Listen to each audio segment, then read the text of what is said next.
Who loved taxes? Said nobody.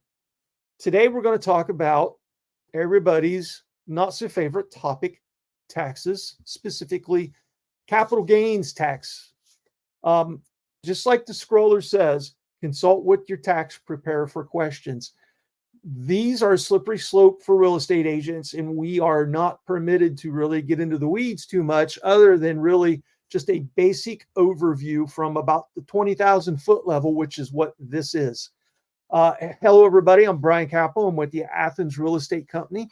We're talking about this because I'm not sure a lot of agents mention this to sellers when they take listings. I know it's on my check-off list, but quite honestly, the only reason I think about mentioning this is because I have seen a lot of horror stories where somebody sells their house and then they didn't really think about any possible capital gains that comes out of their sale. So I'm not getting into the weeds with this at all. This, like I said, is a 20,000 foot flyover. Okay.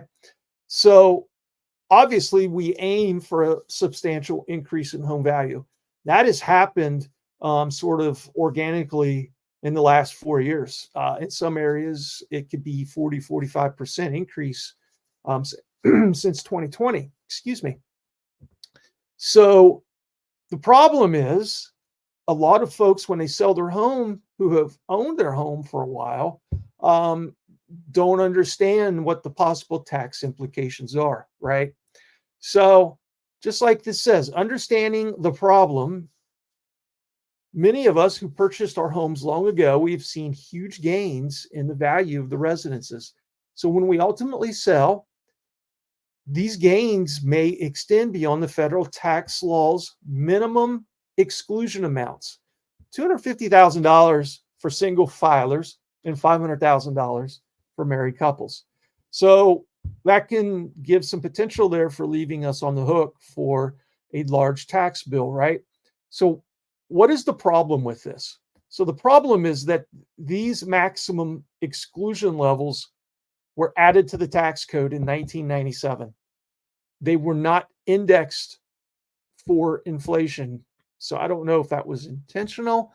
I don't know if they anticipated going back in and reworking that tax code, but there are some unintended consequences for not having anything in there to index these things for inflation.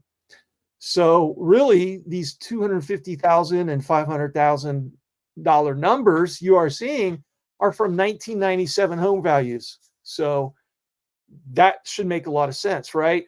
So quite possibly, because of these hopefully unintended consequences and the 40% increases that we've seen in the last 4 years since 2020, could be a huge tax bill for sellers, right? So this is one of the reasons why I bring this off. I want to check that box or bring this up. I want to check off that box when I'm talking to prospective sellers. Okay. So there's a test, sort of a litmus test, litmus bar, whatever you want to call it, to see if you qualify for these exclusions. So to qualify, you must satisfy tests that you've lived in your house for at least 2 of the last 5 years and have owned it for at least 2 of the last 5 years. Okay. If you don't meet those requirements and haven't yet sold your home, you might want to hold off on it. Just to not have to pay that tax bill, right? If you rented out your primary residence for a period before a sale, however, you may lose a portion or all of the exclusions. So, but with that, it would be a rental property. So if you own an LLC, something like that, you're possibly going to have some, tax exclusions over on that side of the fence on the business side. Okay. There are some things going into basis factors for these. I'm not really going to get into it much. I'm going to gloss over. I will say that there was something put out at the federal level in 2022 to change these numbers and try to catch them up with modern times. but it looks like if it's been in there since 2022, there's obviously something holding it up. And it's really hard to tell when those numbers will change. So in between, until the tax code is actually updated, this is how you will have to figure out, or your tax attorney is going to figure out any possible tax implications for capital gains, right? Real quick, again, I'm not getting into this.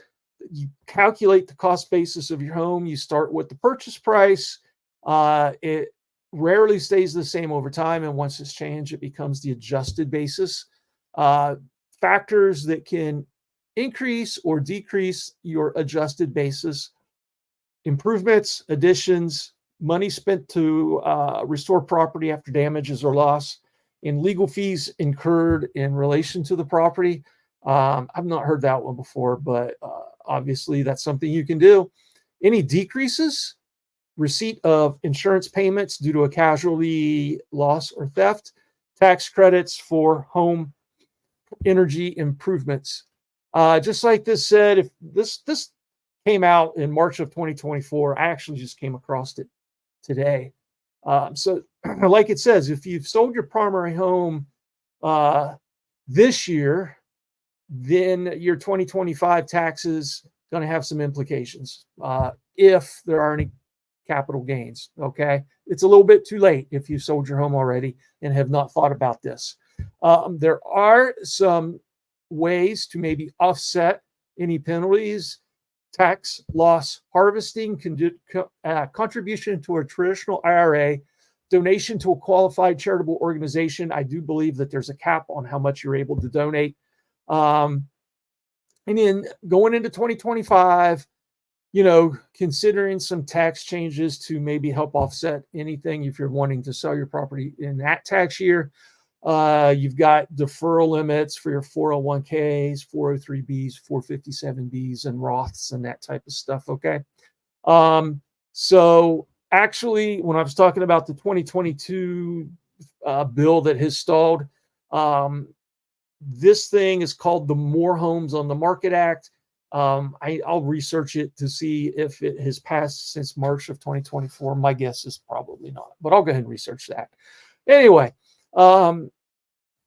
as this says, buttoning this up, if you have experienced a significant increase in the value of your primary home and plan on selling, develop a capital gain strategy as soon as possible before putting your home on the market and selling it. Be sure, if you're a homeowner right now, to track changes in your adjusted cost basis. Okay? You do not want to get caught with your pants down.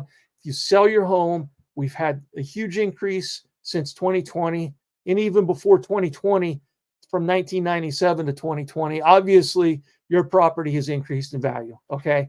So don't get caught with your pants down.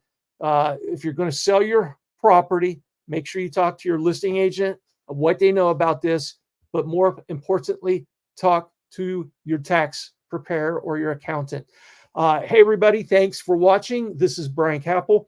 If you have any questions on selling your home or any questions on wanting to buy a home, give me a call. We can chat about it. We can meet somewhere and have coffee. Hope everybody has a great day and stay safe until next time. Thank you.